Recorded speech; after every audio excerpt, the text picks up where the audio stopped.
Hi welcome to my channel. ನನ್ನ ಚಾನಲ್ಗೆ ನೀವು ಸಬ್ಸ್ಕ್ರೈಬ್ ಆಗಿಲ್ಲ ಅಂದರೆ ಪ್ಲೀಸ್ ಸಬ್ಸ್ಕ್ರೈಬ್ ಆಗಿ ಹಾಗೆ ಪಕ್ಕದಲ್ಲಿರೋ ಬೆಲ್ಲೈಕನ್ನ ಪ್ರೆಸ್ ಮಾಡೋದನ್ನು ಮಾತ್ರ ಮರಿಬೇಡಿ. ಇವತ್ತು ನಾನು ಹುಣಸೆಕಾಯಿಂದ ಅಪ್ಪೆ ಹುಳಿ ಮಾಡೋದನ್ನು ಹೇಗೆ ಅಂತ ತೋರಿಸ್ತಾ ಇದ್ದೀನಿ. ಇದು ತುಂಬ ಚೆನ್ನಾಗಾಗುತ್ತೆ. ಹುಣಸೆಕಾಯಿ ಒಂಥರ ಟೇಸ್ಟಾಗಿ ಹುಣಸೆ ಹಣ್ಣಿಂದ ಕೂಡ ಮಾಡ್ಬೋದು, ಆದರೆ ಇದು ಹುಣಸೆಕಾಯಿಂದ ಮಾಡ್ತಾ ಇರುವಂಥದ್ದು. ಹುಣಸೆಕಾಯಿನ ನಾನು 5-6 ತೊಗೊಂಡಿದ್ದೀನಿ. ಸ್ವಲ್ಪ ಎಳೆ ಇದ್ದಿರೋದ್ರಿಂದ ಸ್ವಲ್ಪ ನೀವು ಜಾಸ್ತಿ ತೊಗೊಳ್ಬೋದು. ಹುಳಿ ಕಡಿಮೆ, ಅಂಶ ಕಡಿಮೆ ಇದೆ ಅಂತ ಅನ್ಸಿದ್ರೆ. ಬೆಳೆದಿರೋದಾಗಿದ್ರೆ ಒಂದು 4-5 ಸಾಕಾಗುತ್ತೆ. ಇದನ್ನ ಫಸ್ಟ್ ನಾನು ಚೆನ್ನಾಗಿ ವಾಶ್ ಮಾಡಿ ಇದನ್ನ ಫಸ್ಟ್ ಬೇಯಿಸ್ಕೊಳ್ತೀನಿ. ಇದನ್ನ ಚೆನ್ನಾಗಿ ಹುಣಸೆಕಾಯಿನ ಬೇಯಿಸಿ ಆದ ನಂತರ ಸ್ವಲ್ಪ ತಣ್ಣಗಾದ ನಂತರ ಇದರ ಮೇಲ್ಗಡೆ ಇರುವಂತಹ ಸಿಪ್ಪೆಗಳನ್ನೆಲ್ಲ ತೆಗೆದು ಚೆನ್ನಾಗಿ ಕೈಯಲ್ಲಿ ಸ್ಮ್ಯಾಶ್ ಮಾಡ್ಕೊಳ್ಬೇಕು. ಇದನ್ನ ಏನು ಸ್ಮ್ಯಾಶರೆಲ್ಲ ಸ್ಮ್ಯಾಶ್ ಮಾಡೋಕ್ಕಾಗಲ್ಲ, ಕೈಯಲ್ಲೇ ಸ್ಮ್ಯಾಶ್ ಮಾಡ್ಕೋಬೇಕಾಗತ್ತೆ. ಚೆನ್ನಾಗಿರುವಂಥ ಕೈ ನೋಡಿ ಸ್ಮ್ಯಾಶ್ ಮಾಡ್ಕೊಂಡ್ರೆ ಆಯಿತು. ನೋಡಿ, ಈ ಥರ ಇದಾಗಿ ಚೆನ್ನಾಗಿ ಬೆಂದಿರುತ್ತೆ ಒಳಗಡೆ. ಈ ಥರ ನೀಟಾಗಿ ಸಿಪ್ಪೆನ ತೆಕ್ಕೊಳ್ಬೇಕು. ತೆಗೆದು ಚೆನ್ನಾಗಿ ನಾನು ಇದನ್ನ ಗಿವುಚಿ ಅದ್ರ ಇರುವಂಥ ಈ ಸಿಪ್ಪೆಗಳನ್ನೆಲ್ಲ ತೆಗೆದು ಸೈಡಿಗೆ ಇಟ್ಕೊಳ್ತೀನಿ.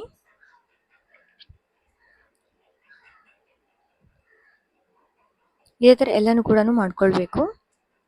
ಇದಕ್ಕೆ ನಿಮಗೆ ಈ ಗಿವುಚಿ ಇಟ್ಕೊಂಡಿರೋದನ್ನ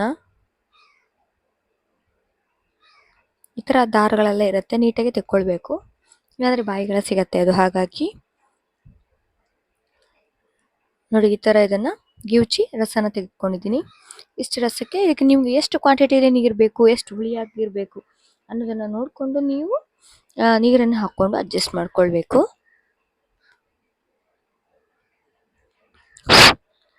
ನೀರನ್ನು ಹಾಕ್ಕೊಳ್ತಾ ಇದ್ದೀನಿ ನಾನು. ಸುಮಾರು 1-2 ಗ್ಲಾಸ್ ಆಗುವಷ್ಟು ನೀರನ್ನು ಹಾಕ್ಕೊಂಡು ಅಡ್ಜಸ್ಟ್ ಮಾಡ್ಕೊಂಡಿದ್ದೀನಿ. ಇದಕ್ಕೆ ಉಪ್ಪು, ರುಚಿಗೆ ತಕ್ಕಷ್ಟು ಉಪ್ಪನ್ನು ಹಾಕ್ಕೊಳ್ಬೇಕು. ಹಾಗೇನೇ ಸ್ವಲ್ಪ ಸ್ವೀಟ್ನೆಸ್ ಇರಲಿ ಅಂತ ಬೆಲ್ಲ ಅಥವಾ ಸಕ್ಕರೆನ ಹಾಕ್ಕೊಂಡು ಮಿಕ್ಸ್ ಮಾಡ್ಕೊಳ್ಬೇಕು. ಇದನ್ನು ಈಗ ಸಕ್ಕರೆ ಅಥವಾ ಬೆಲ್ಲ ಹಾಕ್ಕೊಂಡು ಮಿಕ್ಸ್ ಮಾಡ್ಕೊಂಡು ಆದ ನಂತರ ಇದಕ್ಕೆ ನಾವು ಒಂದು ಒಗ್ಗರಣೆನ ಹಾಕ್ಕೊಳ್ಬೇಕು. ಸ್ವಲ್ಪ ಸ್ವೀಟಿಶ್ ಆಗಿದ್ರೆ ಚೆನ್ನಾಗಿರುತ್ತೆ. ಹಾಗಾಗಿ ತುಂಬ ಹುಳಿ ಆಗಿದ್ರೂ ಚೆನ್ನಾಗಿ ಅನ್ಸಲ್ಲ. ಸ್ವಲ್ಪ ಸಿಹಿ ಖಾರ ಎಲ್ಲ ಬ್ಯಾಲೆನ್ಸ್ ಆದರೆ ಚೆನ್ನಾಗಿರುತ್ತೆ. ಇದನ್ನ ಈಗ ಚೆನ್ನಾಗಿ ಮಿಕ್ಸ್ ಮಾಡಿಕೊಂಡು ಒಂದು ಒಗ್ಗರಣೆ ಹಾಕ್ಕೊಳ್ಬೇಕು. ಇದು ನಿಮಗೆ ನನ್ನ ಚಾನಲ್ನ ಯಾರು ಹೊಸಬರು ನೋಡ್ತಾ ಇದ್ರೆ ಪ್ಲೀಸ್ ನನ್ನ ಚಾನಲ್ ಲೈಕ್ ಮಾಡಿ, ಶೇರ್ ಮಾಡಿ, ಕಮೆಂಟ್ ಮಾಡಿ, ಹಾಗೆ ಸಬ್ಸ್ಕ್ರೈಬ್ ಆಗೋದನ್ನು ಮಾತ್ರ ಮರಿಬೇಡಿ. ಇದಕ್ಕೆ ನಾನು ಒಗ್ಗರಣೆ ಹಾಕ್ಕೊಳ್ಳೋದಕ್ಕೆ ನಾನು 1 ಸ್ಪೂನ್ ಆಗುವಷ್ಟು ಕೊಬ್ಬರಿ ಎಣ್ಣೆನ ಹಾಕ್ಕೊಂಡಿದ್ದೀನಿ. ಕೊಬ್ಬರಿ ಎಣ್ಣೆ ಟೇಸ್ಟ್ ಚೆನ್ನಾಗಿ ಕೊಡುತ್ತೆ. ಹಾಗಾಗಿ 1 ಸ್ಪೂನ್ ಆಗುವಷ್ಟು ಕೊಬ್ಬರಿ ಎಣ್ಣೆನ ಹಾಕ್ಕೊಂಡು, ಕೊಬ್ಬರಿ ಎಣ್ಣೆ ನೋಡಿ ಚೆನ್ನಾಗಿ ಕಾದಿದೆ. ಕಾದ ನಂತರ 1 ಸ್ಪೂನ್ ಆಗುವಷ್ಟು ಸಾಸಿವೆನ ಹಾಕ್ಕೊಂಡಿದ್ದೀನಿ. ಹಾಗೆ 1 ಸ್ಪೂನ್ ಆಗುವಷ್ಟು ಉದ್ದಿನ ಬೇಳೆನ ಹಾಕ್ಕೊಳ್ತಾ ಇದ್ದೀನಿ. ಇವೆಲ್ಲನೂ ಕೂಡ ಚೆನ್ನಾಗಿ ಫ್ರೈ ಆಗ್ತಾ ಇದೆ. ಉದ್ದಿನಬೇಳೆ ಕೂಡ ಒಂದು ಸ್ವಲ್ಪ ಕಲರ್ ಚೇಂಜ್ ಆದ ನಂತರ ಇದಕ್ಕೆ ನಾನೀಗ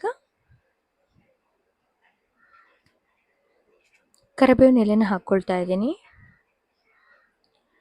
ಅದ್ರ ಜೊತೆಗೇನೆ 1-2 ಒಣಮೆಣಸು ಅಂದರೆ ಬ್ಯಾಡಗಿ ಮೆಣಸನ್ನು ಹಾಕ್ಕೊಂಡು ಕೂಡ ಫ್ರೈ ಮಾಡ್ಕೊಳ್ತಾ ಇದ್ದೀನಿ. ಇದ್ರ ಜೊತೆಗೇನೆ ನಾನೀಗ ಬೆಳ್ಳುಳ್ಳಿನ ಈ ಥರ ಕ್ರಷ್ ಮಾಡಿ ಹಾಕ್ಕೊಳ್ತಾ ಇದ್ದೀನಿ. ನೀವು ಬೆಳ್ಳುಳ್ಳಿ ಬೇಡ ಅಂತ ಹೇಳಿದ್ರೆ ಈ ಜಾಗದಲ್ಲಿ ಹಿಂಗನ್ನು ಕೂಡ ಹಾಕ್ಕೊಳ್ಬಹುದು.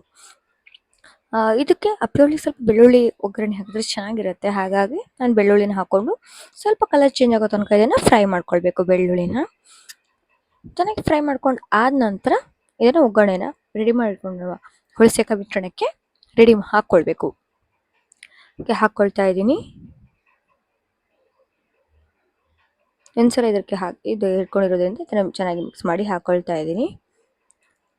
ಈಗ ಮೆಣಸು ಅದೇ ಥರ ಇರುತ್ತೆ, ಸ್ವಲ್ಪ ಕೈಯಲ್ಲೇನೆ ಕ್ರಷ್ ಮಾಡ್ಕೊಳ್ಳೋದ್ರಿಂದ ಅದರಲ್ಲಿರುವಂಥ ಖಾರ ಎಲ್ಲನೂ ಬಿಡತ್ತೆ ಚೆನ್ನಾಗಿ. ಈ ಥರ ಕೈಯಲ್ಲೇನೆ ಬಿಸಿ ಇದ್ದಾಗೇನೆ ಕ್ರಷ್ ಮಾಡ್ಕೊಳ್ಬೇಕು. ಯಾಕೆಂದರೆ ಆ ನೀರಿನಲ್ಲಿ ಬಿದ್ದ ಮೇಲೆ ಅದು ಮೆತ್ತಗಾಗ್ಬಿಟ್ರೆ ಈ ಥರ ಚೆನ್ನಾಗಿ ಮಿಕ್ಸ್ ಮಾಡ್ಕೊಳ್ಳೋದಕ್ಕೆ ಆಗಲ್ಲ. ಈ ಥರ ನೋಡಿ ನಾನು ಕೈಯಲ್ಲಿ ಕ್ರಷ್ ಮಾಡ್ಕೊಳ್ತಾ ಇದ್ದೀನಿ. ಮಾಡೋದ್ರಿಂದ ಅದರಲ್ಲಿರುವಂಥ ಫ್ಲೇವರ್ಗಳೆಲ್ಲ ಚೆನ್ನಾಗಿ ಮಿಕ್ಸ್ ಆಗುತ್ತೆ. ಇದು ಮಾಡಿದ್ಮೇಲೆ ನಿಮ್ಗೆ ಆ ಮೆಣಸು ಬೇಡ ಅಂತ ಹೇಳಿದ್ರೆ ರಿಮೂವ್ ಕೂಡ ಮಾಡಬಹುದು. ಈ ಥರ ಇದನ್ನು ಚೆನ್ನಾಗಿ ನಾನು ಮಿಕ್ಸ್ ಮಾಡ್ಕೊಂಡಿದ್ದೀನಿ. ಈಗ ಹುಣಸೆಕಾಯಿ ಅಪ್ಪೆ ಹುಳಿ ರೆಡಿಯಾಗಿದೆ. ಇದು ನಿಮ್ಗೆ ಇಷ್ಟ ಆಗತ್ತೆ ಅಂತ ಅಂದ್ಕೊಳ್ತೀನಿ. ಇಷ್ಟ ಆಗಿದ್ರೆ ಪ್ಲೀಸ್ ಲೈಕ್ ಮಾಡೋದನ್ನು ಮಾತ್ರ ಮರಿಬೇಡಿ. ಪ್ಲೀಸ್ ನನ್ನ ಚಾನಲ್ನ ಲೈಕ್ ಮಾಡಿ, ಹಾಗೆ ಫಾಲೋ ಮಾಡಿ. Thank you.